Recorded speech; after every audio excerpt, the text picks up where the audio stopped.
ఈ కొమ్మల్లో ఆ కోయిల పాటలు పాడాలి.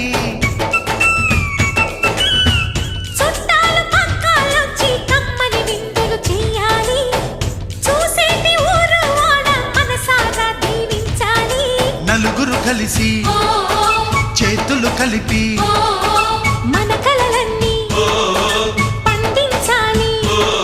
ఒక చోట పుట్టని కోడళ్ళు అయ్యారు అమ్మకే కూతుళ్ళు. త్వరలోని ముద్దుగా పుడతారు ఈ తాత పోలికల మనవళ్ళు. ఈ సంతోషాలు సరదాలే మా పండుగలు.